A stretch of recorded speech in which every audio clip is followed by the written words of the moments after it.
friends, Sleepy here, and welcome to another episode of the weekly playlist. It's Friday, so it's time for me to share the games I've been playing this week, let you guys know my thoughts and opinions on these games. Of course, I'd like to hear your guys' thoughts on the games that I share with you today.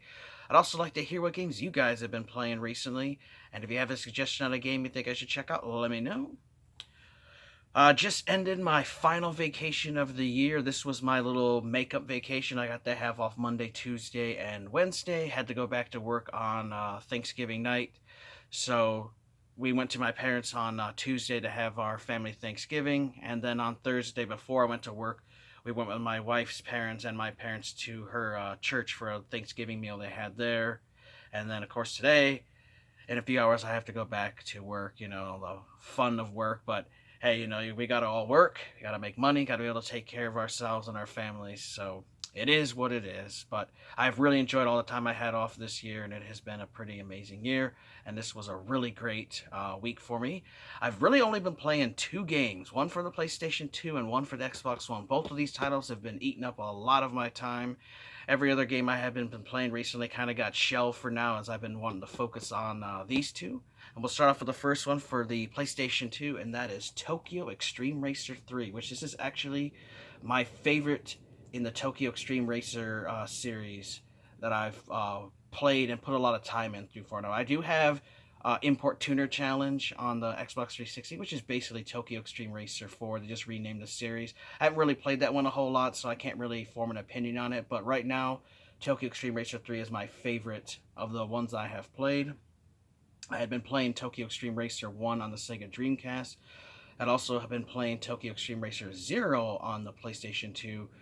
But I really like Tokyo Extreme Racer 3 the most of it, just because this has like the most options, the most cars, the most rivals, the largest amount of track to race on compared to the older games in the series, especially like the first one, which is really basic racer. That was a launch title for the Dreamcast. It was kind of like the bare bones version for the Tokyo Extreme Racer series, where if you play Tokyo Extreme Racer 3, you have so much more cars and customizable features and stuff for your vehicles.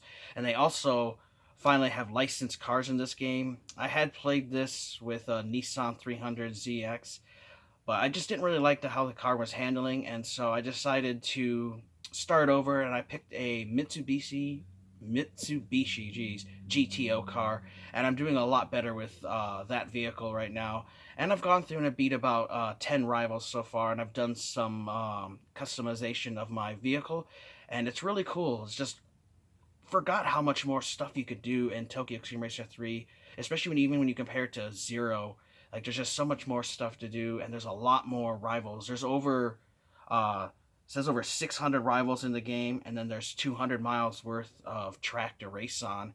And what's just really nice is this was the first one in the series where you could actually choose to race in cities other than Tokyo, because they usually have the main highway in Tokyo as one in all the series that you would always race on. And this one you can actually pick two other cities, which I can't remember the names. One's like Osaka or something like that.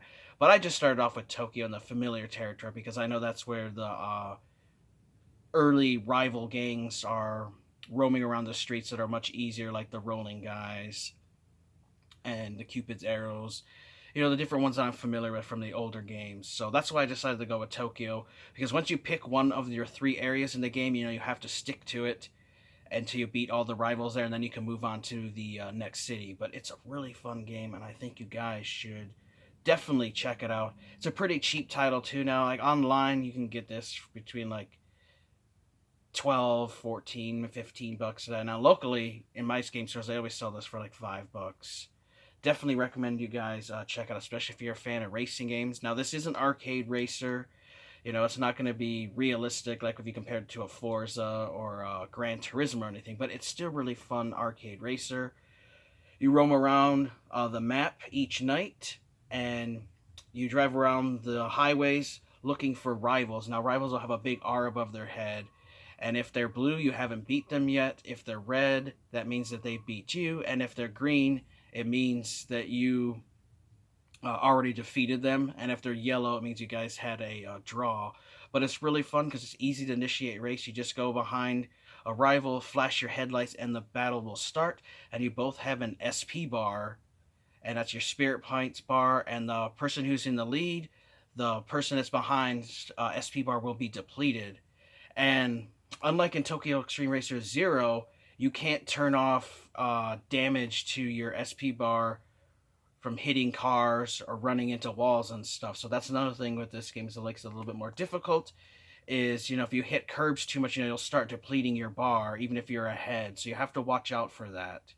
That was a feature you could turn off in Zero, but there is no way that I can see to turn it off in Tokyo Extreme Racer 3. But it also helps you too, though, when like the computer does something stupid. Because there was one rival in the Rolling Guys. He snuck past me, and then he hit another vehicle, and he ran right into a wall. And so his bar just completely depleted. So as soon as I passed him, I beat him like that. So it was really fun. So some of these races can be over in like 30 seconds, and some can take a couple of minutes depending on how competitive your opponent is, how competitive you are, and how close your cars are. Because when you have cars that are really close to each other in stats, it can be really tough to win, and it can come down to the track. I noticed that a lot of the computer enemies have trouble with turns, and that's where I'm able to pass them a lot. Because sometimes in the straightaway, some of their cars, they can just boost past you, and it can be really tough to catch up to them or beat them. So I like to catch them in the turns when I'm able to, because a lot of them have trouble handling there. So really fun racing game. I think you guys should try out.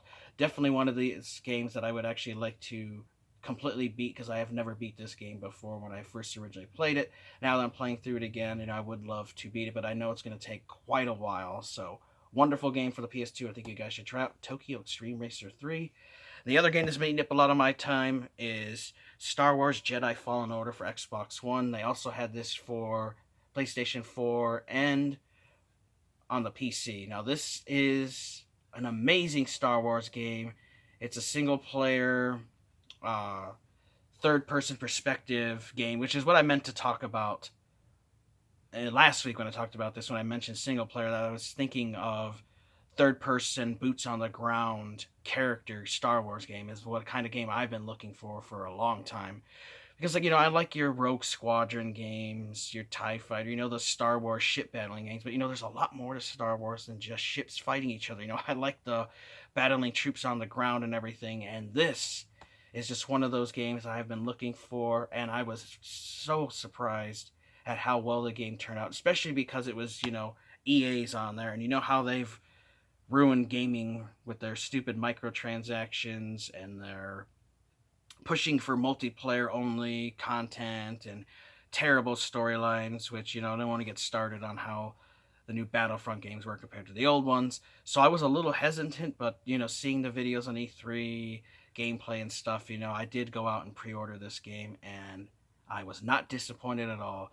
If you are a big fan of Star Wars games, you're looking for a wonderful single player game where you get to play, boots on the ground, third-person perspective game, this is the game you should definitely check out.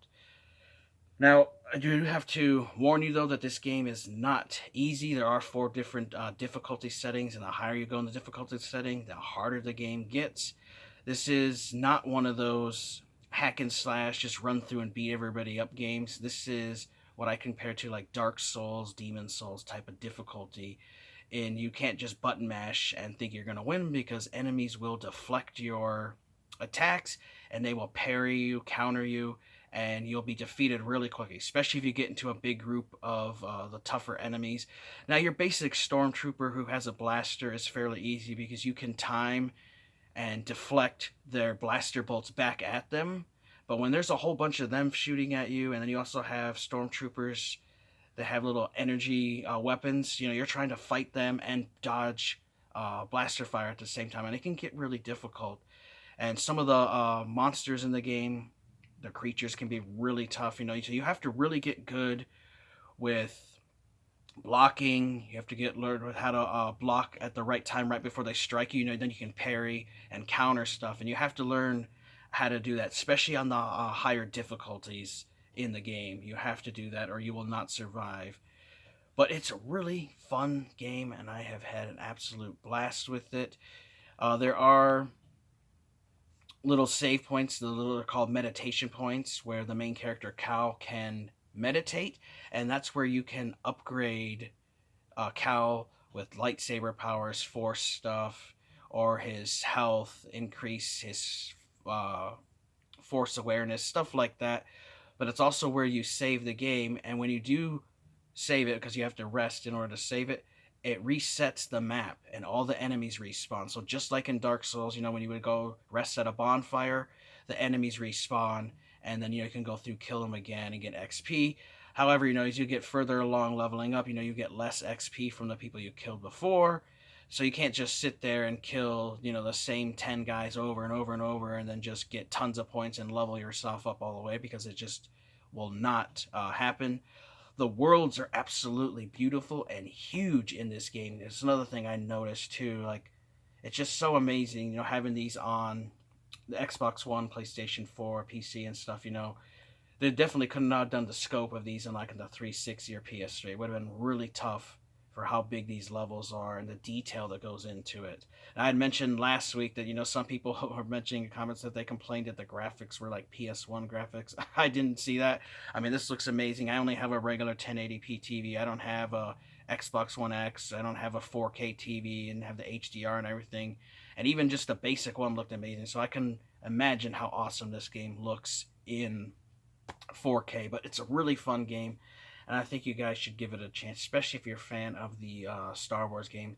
And then this one takes place right after Episode 3, before A New Hope. So it sets right in between there, after the Clone Wars. Order 66 happened for the Jedi Purge, and you're the main character. Cal was one who survived, who is a Padawan. Now, he's not a perfect character, which is what I like. That's one of the big bonuses for this. Was a Padawan, and he has a damaged connection to the Force, so he's not perfect. So you're not like a super Jedi. You're not going to be Yoda and just start blasting through 50 guys and crazy powerful, or Darth Vader or anything, which is what I really like. Makes the game more fun. It makes it more challenging and interesting, and I really like the story. The characters in the game are awesome. You'll meet different ones that are allies. Of course, you'll meet enemies and stuff, and I like the personality. There's a little humor in the game with some of the characters, which is really fun, but there are some really tense and sad moments that happen. And playing through, there was a couple characters I really liked in the game, and some stuff happens to some of them, and I really felt bad for them because I really liked them. The voice acting is done well. It wasn't no cheesy audio. People who did the voice acting for this game did a phenomenal job, and it really makes the characters come to life, and it feels like it fits. Like the character's voice fits how the character's looks and the description and everything, and it's just a wonderful game.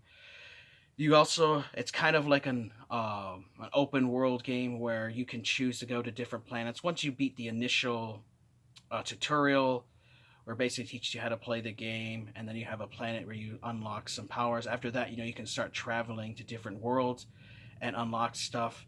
And a really nice thing, though, is you can go back to worlds that you had been in previously, because some of those areas are really huge, especially this snow world that I was in. I didn't think it was that big until I started really exploring. After I did the main objective there was so much more to do, especially once I unlock some new force powers. You'll get that as you progress through the story. You can unlock new areas you haven't explored before, and there's tons of things to collect. There's things called like force echoes, where Cal can sense uh, history, the stuff that had happened in the past through the force. He's a force sensitive, which I thought was really awesome. There's also different little things you can unlock and some secrets. He does start off with only two little health stims, which you can then upgrade and get more as you find them. And that's one thing too. I want to mention that when you rest, you do reset your health, your little health stims, which help you out in battles, and you can toss it into you, because sometimes some people can really screw you up and really beat you down. And sometimes, you might have to leave an area until you get stronger, unlock a new ability to beat some of the enemies in the game, because some of them are really tough. I also was going to mention again, too, some people were upset that they couldn't dismember any of the human enemies, which I understand. They got a teen rating. They don't want to have a lot of blood and gore in it, making an M-rated game, because they want this to appeal to a wider audience. And, Star Wars wasn't all about super brutal violence or anything, so I was okay with that. You can dismember creatures, you can cut them in half, you can cut droids, arms off, legs off, and things like that. When you fight humans, you just basically show like a saber line on them. So Still, really fun game. If you're a big fan of Star Wars games, I suggest you give Star Wars Jedi Fallen Order a try because it is a wonderful game. Just realize though that it is not a super easy game. It is in the difficulty level of like a Dark Souls game. But once you learn how to play it properly, which I've played Dark Souls a lot, Demon Souls and stuff, so I know how to play those kind of games, and they're not too challenging once you learn proper techniques and stuff. And that's how it feels with this game. Just get a little trial and error, and you'll get it down. But some of the boss battles can be absolutely brutal, and I've already seen a bunch of people who beat the game. There's people who are like, oh, I beat the game without any damage at all, which is just insane. I've seen people do that with Dark Souls too, or they beat with the basic weapon in the game kind of thing. So there's those crazy people out there with their super abilities to beat games like this. But it's a wonderful Star Wars game. I think you guys should definitely check out. So do a quick recap. I talked about Tokyo Extreme Racer 3, a wonderful arcade racer for the PlayStation 2. My absolute favorite in the Tokyo Extreme Racer series, and one of the best that I highly suggest. If you guys have never played any of the Tokyo Extreme Racer games and you're looking for a great one to jump into, I would suggest Tokyo Extreme Racer 3, as it's the best one in the series for the old PlayStation Dreamcast console days. I would also recommend the Import Tuner Challenge on the 360, as that has more modern graphics and also has a lot of new features and stuff in it. But definitely suggest you guys check out Tokyo Extreme Racer 3. And we also talked about Star Wars Jedi Fallen Order, a wonderful Star Wars game. Third person, single player, no multiplayer at all, no microtransactions, just a Star Wars game. It's one of the Star Wars games, kind of game I've been looking for forever. It's the game we've deserved, and I would love to see more Star Wars games in the future that are like this, where the focus is on story, it's on character development, and there's nothing to do with multiplayer, which, I have nothing against multiplayer, but I'm more of a single player gamer, and this is the kind of game and the Star Wars title I've been waiting for ever to have another game as awesome as this. This is now become one of my favorite games, right along with Star Wars Knights of the Old Republic on the original Xbox. Wonderful titles. So let me know if you guys have played either of these games. Let me know your opinions. Also like to know what games you guys have been playing recently, and if you have a suggestion on a game you think I should check out, let me know. Alright guys, take care, have an amazing day, and Sleepy will see you guys next time.